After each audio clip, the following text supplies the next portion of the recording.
That was the Strauss Violin Sonata in E-flat major, opus 18, first movement, Allegro ma non troppo. How did I do with the title there? That was perfect. Oh, really good. Very scared. And of course, on the violin was today's morning date guest, 음악 감독님 김소진님의 연주로 들어봤습니다. 이 앨범을 받으시고 싶으신 분들 오늘 퀴즈 정답 보내주시면 되겠습니다. What is today's quiz? Today's quiz. Which of the following is most likely to not be featured at a symphony orchestra concert? Number 1, violin solo. Number 2, a harp. Or number 3, belly slapping. Okay, and let's read that out one more time for our listeners. Which of the following is most likely to not be featured at a symphony orchestra concert? Number 1, violin solo. Number 2, a harp. Number 3, belly slapping. 네, 요즘에 그 인기리에 방영 중인 그 코미디 프로그램에 이렇게 배를 툭툭툭 치는 그런 게 있다고 해요. 네, 그런 게 우리의 보기에 반영이 됐습니다.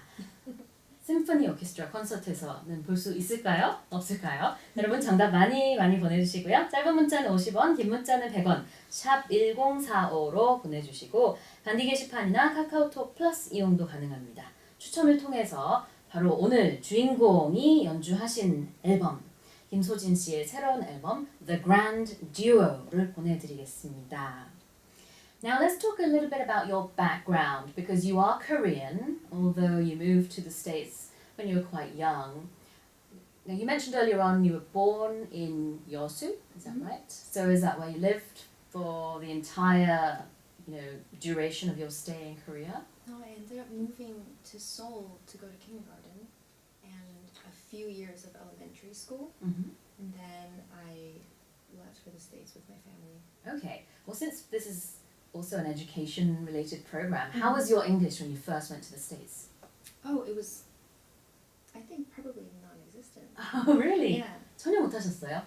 I mean, I remember taking some sort of English lessons in Korea, but I don't think I was able to speak once I got there. I remember being put in ESL. Right. And, I mean, but when you're that young, you don't remember learning the language. You're talking one day. Right, exactly. And what was it that took you to the States? It was actually my father's job. So. Okay, it wasn't music initially. Not at all, yeah. Very interesting. And then, as we mentioned earlier on, you got into Juilliard School of Music at 16 years of age. How did that happen? Well, I started playing the piano when I was 3 or 4 because we had one at the house. And after seeing that poofy pink dress that I mentioned earlier, I started playing violin when I was 8 or maybe 9, so just around the time when I moved to the States. And I really loved it, so I spent a lot of time on my violin, and it was a great extracurricular activity, so my parents didn't object. But when the time came for me to go to college, I think I thought I really want to try out for Juilliard, And when did that, that thought come to mind? Was it, in your teens? Because normally people think that when they're about 18 or 19, but you got in much earlier, right? Right, but I was also graduating from high school, so I had to think about where I was going to go after high school. Okay. At 16? Yeah. Oh, all right. Very interesting. Okay. Well, I guess the schooling system is a bit different in the States than in Korea. And then you obviously got in, and then you went on to pursue a master's there as well. I understand that you also finished your Doctor of Musical Arts recently, 2 years ago recently. Yes, I received my doctorate, yeah. Yeah. Where was that from, if you don't mind me asking? That was from Rice University in Texas, Houston, Texas. And how much further do you want to go academically? I don't think you can go farther after a doctorate. No. Okay, in terms of studying, no, but do you want to become a professor of music? Well, I am in... An adjunct professor. Yeah, right, I am teaching at the moment. Is that one of your ultimate goals, or is it just like a side thing? I think to pursue like a rich career in music, you sort of need all sides of music, which is, you know, playing solo, playing chamber music, playing orchestra, teaching, probably, you know, curating the concert. So. And which is your favorite? If you had to choose of those many jobs that you have related to music, is there a favorite, or, you know, is there something that's a bit easier than the rest? Well, one feeds the other, so I feel like it's really hard to choose. I mean, I do have to say I love playing, but sometimes when I teach, I get extremely inspired, or I learn a lot from my students. Yeah, from my students, or just from the process of teaching. Right. And obviously, when I'm curating programs for my festival, you know, it's great research for repertoire and, you know, the backstory and just everything there is, you know, out there about classical music. Right. You're so humble, regardless of all of these incredible achievements that you've achieved over the years. But I'm curious to know, if you hadn't picked music as your path, because you said your family was not musical at all, what do you think you would have become, or was there anything else you were interested in? Well, I'm not exactly sure because I didn't take that path. When I was in college, I was interested in psychology and like anthropology, so maybe I might have gone down that road. Okay. But probably in the end, I probably would have settled for something creative, like writing or painting, or, you know. So you have that artistic soul inside you. Probably. And you always have. Yeah. 네. 저는 어쨌든 어렸을 때 그 핑크 치마에 영감을 받아서 처음에 바이올린을 배우고 싶었다는 게 굉장히 인상적이에요. 근데 제 생각에는 그 세라 창이 맞을 것 같아요. 왜냐면 저도 그 세라 창이 어렸을 때 굉장히 화려한 치마를 입고 연주하는 모습을 본 적이 있거든요. 그게 같은 영상이 아닌가 싶은데, 그 치마를 보고 저 치마 입고 싶어요 라고 했던 게, 이제 세월이 지나 이제는 뭐 굉장히 저명한 Violinist 겸 교수님, 음악 감독님, 타이틀이 너무너무 많으신데, let's also maybe give out a bit of a tip to our listeners on how to pursue your creative dreams. If there's someone out there that wants to be a second 김소진님, you know. I guess if you're in the arts and your profession is to create something that comes from within you, I guess my only advice or tip could be to spend time on yourself, develop yourself, because at the end of the day, what you're putting out there is you. Yeah. I guess you would also have to have a good group of supporters that support what you want to do. Definitely. But ultimately, at the end of the day, it's you and going forward with that dream or aim or whatever it is, I guess. Okay, well, why don't we give out the quiz one more time for those of our listeners who'd like to be reminded of that. Okay, here we go. Which of the following is most likely to not be featured at a symphony orchestra concert? Number 1, violin solo. Number 2, a harp. Or number 3, belly slapping. Okay, let's read that out one more time, please. Okay. Which of the following is most likely to not be featured at a symphony orchestra concert? Number 1, violin solo. Number 2, a harp. Number 3, belly slapping. Okay. 짧은 문자는 50원이고요. 긴 문자는 100원입니다. 샵 1045로 보내주시고요. 반디 게시판이나 카카오톡 플러스 이용도 가능합니다. 추첨을 통해서 저희가 준비한 아주 특별한 선물, 바로 오늘 게스트로 와 계신 김소진님의 새 앨범 The Grand Duo를 보내드리겠습니다. Well, let's take a listen to the piece that you mentioned from this album that pretty much signifies the title. What is it? It's actually the second movement from Schubert's Violin Sonata in A major, and it's called the Grand Duo. It's referred to as the Grand Duo. That's sort of like the nickname Right, of this piece? Yeah. Okay. Tell us a bit about the piece itself, or what you like about it, or... Well, what I like the most about it is that actually when the first movement, when it starts, it actually makes me picture me sitting in a boat in a lake under, you know, just like this warmest sunlight, Mhm. you know, on a Like very in the breezy day. sun or something. Right. Lovely. And it was like a very visual piece for me when I heard it. Mm. And I really love the fact that the violin and the piano had very equal yet very like cooperative roles. You know?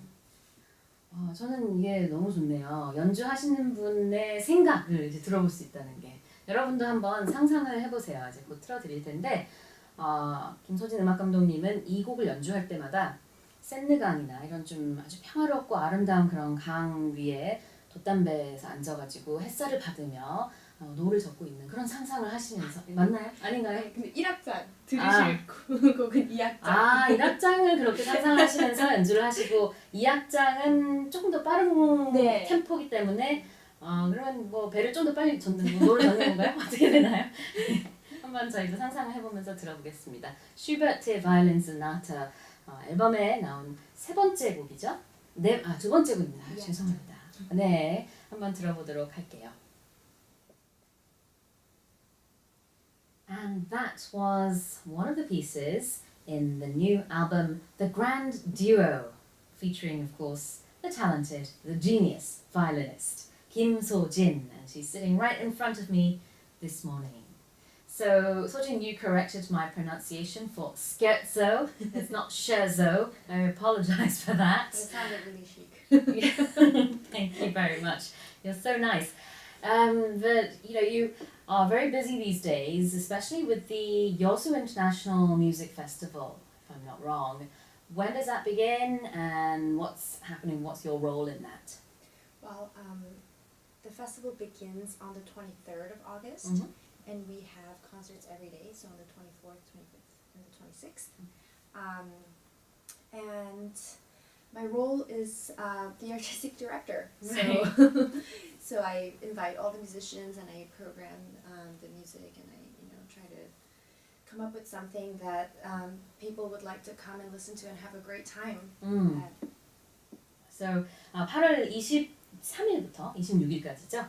여수 국제 음악제에서 예술 감독님으로 활동을 이제 하실 거고 이 날짜가 얼마 남지 않았어요. 그래서 요즘 많이 바쁘실 텐데 I understand you're also preparing for a recital in a couple of months down the road, but that's also obviously going to keep you very busy. Tell us about that. Yeah, I'm going to be coming back in November to play a recital in the Seoul Arts Center. It's actually for my CD. Wonderful. Yeah, it's to celebrate the release of the CD, so I'm very excited for that. What's the date for that recital? November 18th. 네, 11월 18일입니다. 여러분 다 다이어리에 체크해 주세요. 다이어리 요즘 안 쓰나요? 핸드폰에다가 전화기에다가 체크해 주시면 좋겠네요. 예술의 전당에서 개인 리사이트를 하실 건데 지금 우리가 계속 언급을 하고 있는 이 앨범 홍보를 위해서 연주를 하실 겁니다. 또 여러분은 미리 이 앨범을 또 받아보실 수도 있어요. 오늘 정답을 보내주신 분들 중에서 저희가 추첨을 통해서 이 앨범을 당첨자분들에게 보내드릴 겁니다. Now, as a music director, you've obviously met a lot of Korean students who've studied music in Korea. What are your thoughts about music education here? Well, I think they must be doing something right here because most of the Korean students, they all come with very good technique on whatever instruments that they're playing. Do they lack anything compared to, say, the American counterparts? I think if there's anything they are lacking, maybe it's just the courage to be yourself. Okay. Most of the Korean students I know, I feel like they have a lot inside, Mhm. but they're very good at doing what they're told. So, Let it out. Right. Yeah. 그러면 뭐 기술적으로는 완벽하다고 볼 수 있을까요? 한국에서 음악 공부를 하고 있는 학생들 굉장히 네, 테크닉적으로는 테크닉적으로? 정말 네. 뛰어난 학생들이 많은 것. 네. 그럼 이제 딱 한 가지만 더 하면은 더 세계적인 수준으로 갈 텐데 그게 바로 뭘 어떻게 설명을 할까요? 좀 더 내면에 있는 감정을 폭발시켜야 되는 그런 거죠. 네. 그러면은 바로 오늘 같은 김소진님의 후를 이어서 뒤를 이어서 이렇게 좋은 음악가가 될 수 있을 것 같습니다. Tell us also about your goals for the coming years, perhaps, if you have any, or do you just go with the flow? Well, I feel like since I started my way towards becoming a professional musician, like there's like my role keeps expanding. Mhm. You know, it started out as just a violinist. You wanted a dress. I wanted a dress. Just wanted to play the violin in a dress, and and then I became a chamber musician, a soloist, and an orchestral player, a concertmaster, a teacher, a music director, or artistic director, and I just hope that I can keep expanding my musical world the way that I have been Right. so lucky to do. Right. So nothing is planned or fixed, I guess? You don't know? Not particularly in terms of No. creative goals, Yeah. per se. Mhm. But yeah. No, and I mean that in a good way, because all of the creative people that I've met, I think that's just the nature of creative people. They don't plan 10 years ahead, they make sure they're fully prepared, and then they just go with the flow and they become fantastic people. That's what I've observed anyhow, and I think that's the ideally, case. yes. Yes. 네, 예술가들이 많이 그러듯이 준비는 이제 충분히 하되 뭐 기회가 닿으면 또 다른 도전도 하실 수 있을 것 같아요. 일단은 이제 여수 국제음악제에서 먼저 찾아뵐 수 있을 것 같습니다. Well, thank you so much for your time this morning. We are out of time. Can you believe? No, but thank you so much for having me. Thank you so much. I feel like your personality reflects the lovely sound of your instrument, and I'm just very much looking forward to hearing more of you and seeing more of you on television. So thank you so much for your time this morning. Thank you. Please give out the answer before you go to today's quiz. What is it? The question and the answer, please. The question was, which of the following is most likely to not be featured at a symphony orchestra concert? I believe, and I hope. The answer is belly slapping, number 3. Don't we all hope? 3번이 정답이 되겠습니다. 홈페이지에 들어가셔서 당첨 확인하실 수 있습니다. Well, thank you so much once again. I hope you have great success in your future endeavours. I'm sure you will. Thank you. And please join us again sometime in the future. I hope to see you back I'd love here. to. Thank you. Yes, thank you very much.